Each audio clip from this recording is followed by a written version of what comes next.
рұқсат етіңіз.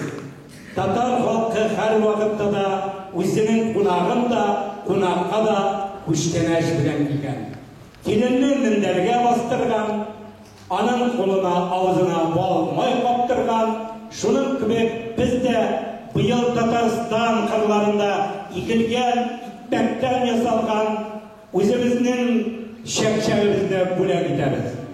Ойламағыз, Қазаннан келелерде шәкшәкті тұрып кетелер дейді. Бұл бұйылға оңашының итмәгі. Шының ішінде сіздің тарапқа шушыны қабыл етіп алыңыз.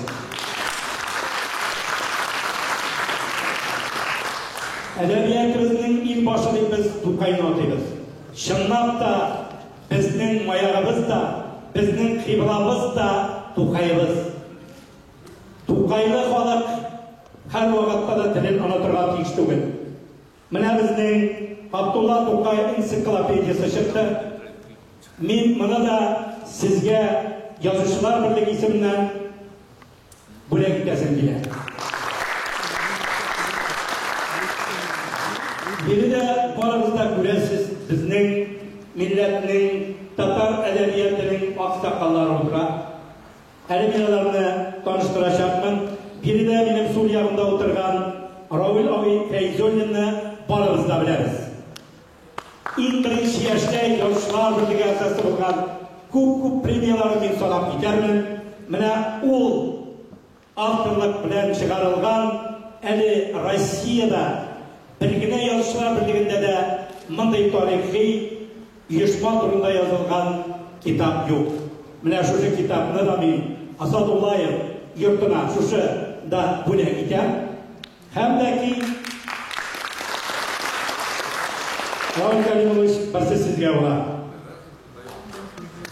Енді құрметті туғандар, біздің алдымызда шығыш жасаушы кіші кім екен деп отырушылар бардыр. Мен драматург.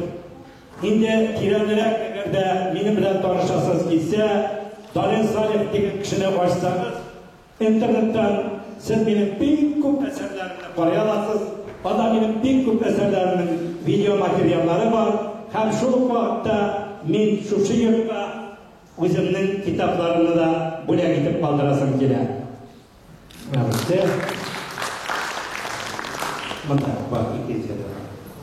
Енді өзім турында бір-екі кәлиме сөз. Мен әдебиетке орау жоллар белән келгенше, ең бірінші жыр бөлігінде, вокал бөлігінде оқығанша, сіздің шәһәріңіздің даллыклы жыршысы Роза белән бергә оқығанша мен шул уақытта Венера Галиеваны, анар инде Казан театр училищесына Марсель Сәлимҗанов курсында оқып бетереп, 2 ел Камал театрында, 8 ел Тинчурин театрында, һәм инде соңгы вакытларда әдәбиятка кіріп кеткен, бүгінгі көндә 3 дистәдән артык профессиональ сәхнәләрдә үземнең әсәремне куйдырган автор буларак таныштырып китәсем килә. Инде итмәк тозны бүләк иттек, әдәби китапларны бүләк иттек, Мәскәү халкына музыкаль сәлам җиткерәм дә үземнең каләмдәш дусларыма сүзне бирәм.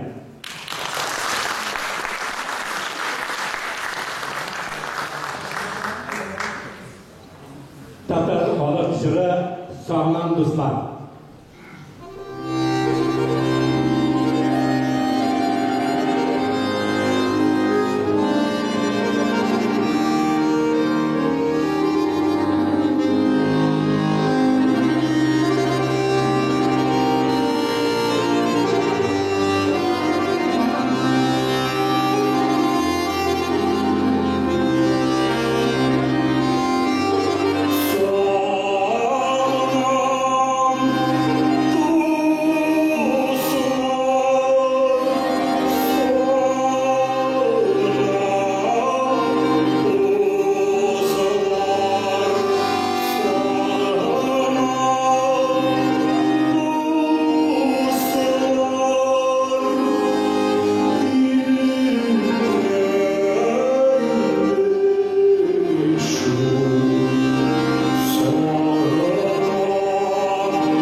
өзінің шиғырияты білен, балалар шиғырияты дейсің ме, үлкенлер шиғырияты дейсің ме, yazған өзінің әсерлері білен халқымызға дан қазанған, өзінің жырлары білен халықты тәрбиелеген, әнилерге жырлаған Роберт Миннуллинға биыл 70 яш.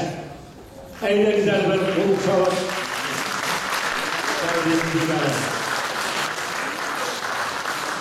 Әлеміздің Қазанымызда да, Башқұртстанда да анан юбилей кешелері бар. Міне Мәскеуде, шушындай күнде аны беріле көру тоже бек көңілді әйбір.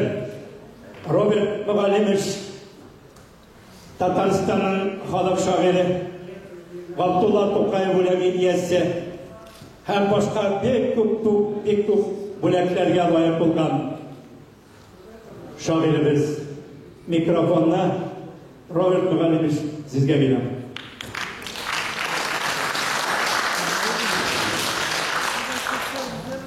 Қадірлі достар, құрметті милләттәшләр, мен шәптір оқшап кеттім әлі. Әлі юбилер дегенге, әлі 70 яш дегенге, үйреніп болмай ешкені де әйбәт мекенін, түгін мекен, солай байта алмайым. Ләкин ең қаушатқаны, мен 70 яшқа жетіп, бірінші тапқыр Мәскеу жәмағатшылық алдында, Мәскеу татарлары алдында бірінші тапқыр шығып жасайды. Солай келіп шықты енді нешесін. Мені мұндай күндерде ертмәділер, алып бармадылар. Өзім сұрай білмәгенміндір енді. Бәлки дұрыс тәшілмәгенміндір. Ләкин мені солай келіп шықты. Мен бек шад. Бірісінің әйткенде мен сіздің алда нәрсе сөйлерге де білмеймін. Çünkü нинди тұрмыш білен яшәгәнегезне, нинди уйлар білен ғұмыр еткәнегезне мен солай жақыннан білмеймін. Мен телевизордан қарап білем сіздің ішлерді шәп барғанына. ТНВ каналынан көрем сіздің нинди әйбәт ішлер ішләгәнегезне. Ләкин олар ғұмум рәвештәгенә. Ләкин ішіне кіріп әйтәрмін, шуңа күрә дұрысын әйткәндә қорқам сезгә нәрсә сөйләргә. Аннан инде Мәскәү мен ғұмман аңлап бетерәлмәйм. Белмәйм Мәскәүне. Әйткәнемчә қорқам, чөнки ул артык зур минем өчен. Мәскәү өчен мен артык кечкенә. Безнең ничәгә әйтәмдә, урысча әйткәндә соотношение туры килмәдер дип уйлыйм. Нәрсәгә дисәң дә, мин бер авыл малае, кечкенә бер авылда туып үскән малай, табигать баласы.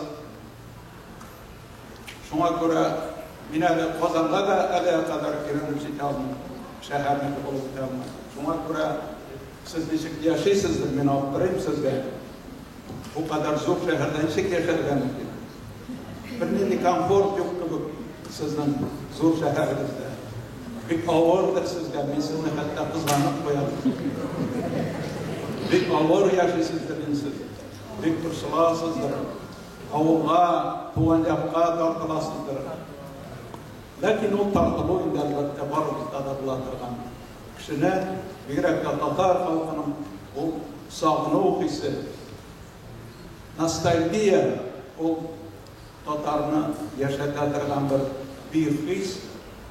Ул юкка гына инде без барыбызда диярлек әниләр турында, туган як турында, авыл турында, табигать турында, менә безнең кайсы гына шагыйрьләребезне алсак та, алар шул. Кайсы гына җырларыбызны алсак та, икесенең берсе шул. Бу безнең менталитетебез. Бу без шулай яшибез. Әлегә кадәр һәркайда шулай яшәдек. Моннан соң ничек булыр? Әйтү кыен, чөнки тормыш шул кадәр үз алдында үзгәрә, дөнья үзгәрә, цивилизация үзгәрә. Biz инде барлар бик үзгәрмәбез, ләкин яшьләр бар, алар да бөтенләй хәзер икенче. Минем 2 яшьлек оныгым миңа компьютерда ничек kişilerge öğrete, 2 yaşlıkını, anağım, buna şulday dereceye gelip zittireyim birşesinde. Dağın 10 yıldan sonra merse bulur, min hatta uylar kadar korkan. Lakin turmuş devam ede, Tatar turmuşu var, Tatarstan'da da, Moskov'da da, hatta Şik'te de, biz bu kanalın karabinde, şoklar kadar Tırında da Tatar, bunda da Tatar, eybet koşarga pişireler, matluk giyineler, kalpak giyiverirler, varsa da eybet, hatta Tatar sedebilerler. Eybet bitindi. Dağın nerse gerek. Tatar'a başka bir nerse de gerekmemeye kalsın. O Tatar dilini bilse de yaşayı, bilmese de yaşayı, Rusçasıyla şıkta yaşayı, her halde zarlanırga onun yoktur. Yani direnrek onu başlasan, zarlanırlar da, orun var, orun bu. Biz indi, benim gazı yıldan kalıplar şulaydır indi, biz şairler de şulay. Ben ömür boyu Tatar muhitinde yaşadım. Tatar avında uçtum, Tatar mektebinde okudum. Hatta üniversiteye girişte Tatar bölümünde, hatta ben filosofiyini da, fenli komünizmde da Tatarça verdim. Bir Tatar dünyasında yaşadım. Şuna göre Başak'ta bütün Tatar dünyası şulaydır ki duyula başlıyor.